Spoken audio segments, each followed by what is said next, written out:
Judges 19. Okay. The Levite and his concubine. A Levite and his concubine. In those days, Israel had no king. Now, a Levite who lived in a remote area in the hill country of Ephraim took a concubine from Bethlehem in Judea. But she was unfaithful to him.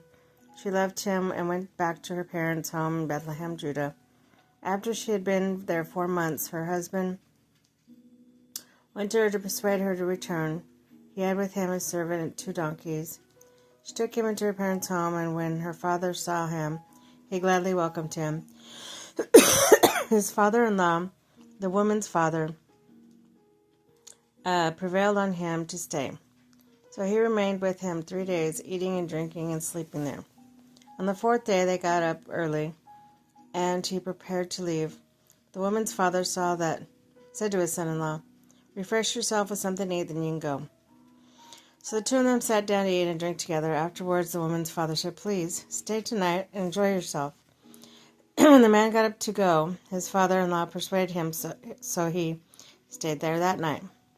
On the morning of the 5th day, when he rose to go, the woman's father said, "Refresh yourself and wait till after noon." So the 2 of them ate together. Excuse me. When the man with his concubine and his servant got up to leave, the father-in-law, the woman's father said, "Now look, it's almost evening. Spend the night here, and the day is nearly over.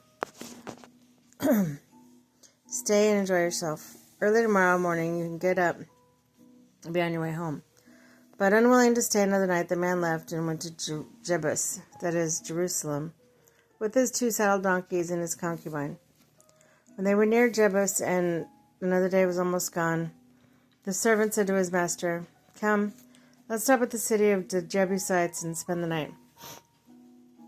His master replied, "No, we won't go into a city whose people are not Israelites. We will go on to Gibeah." He added, "Come, let's try to reach Gibeah or Ramah and spend the night in one of those places." So they went on, and the sun set as they neared Gibeah in Benjamin. There they stopped to spend the night. They went to sit in the city square, but no one took them in for the night. That evening, an old man from the city, from the hill country of Ephraim, who was living in Gibeah, the inhabitants' place of the Benjamites, came in from his work in the fields. Excuse me. When he looked, he saw the traveler in the city square. The old man asked, "Where are you? Where are you going? Where did you come from?" He answered, "We are on our way from Bethlehem in Judea to a remote area in the hill country of Ephraim where I live. I have been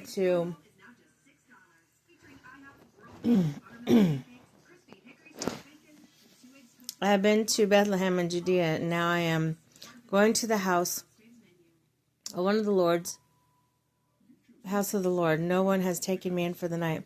We both straw and fodder for our donkeys, and bread and wine for ourselves, your servants. Me, the woman, the young man with us. We don't need anything." "You are welcome at my house," the old man said. "Let me supply whatever you need. Only don't spend the night in the square." So he took them to his house and fed his donkeys. After they had washed their feet and had something to eat and drink, while they were enjoying themselves, some of the wicked men of the city surrounded the house. Pounding on the door, they shouted to the old man who owned the house, "Bring out the man who came to your house so we can have sex with him." Wow. Anyway, the owner of their house went outside and said to them, "No, my friends, don't be so vile. Since this man is my guest, don't do this outrageous thing. Look, there's my virgin daughter and his concubine. I'll bring them out to you now, and you can use them to do whatever you wish. But for this, don't do such outrageous thing." But the men would not listen to him. So the man took his concubine and sent her outside to them, and they raped her and abused her throughout the night. And at dawn they let her go. At daybreak the woman went back to the house where the master was staying, fell down on the door, and lay there until daylight.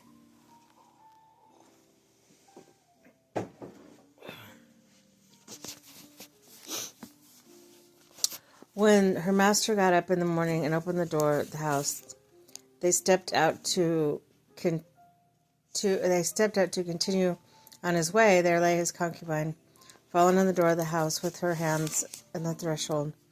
Said to her, "Get up, let's go." But there was no answer. Then the man put on his donkey and set out for home. When he reached his home, he took a knife and cut up his concubine limb by limb into 12 parts, and sent them into all areas of Israel. Everyone who saw it was saying to one another, "Such a thing has never been seen or done, not since the days the Israelites came up out of Egypt. Just imagine. We must do something, so speak up."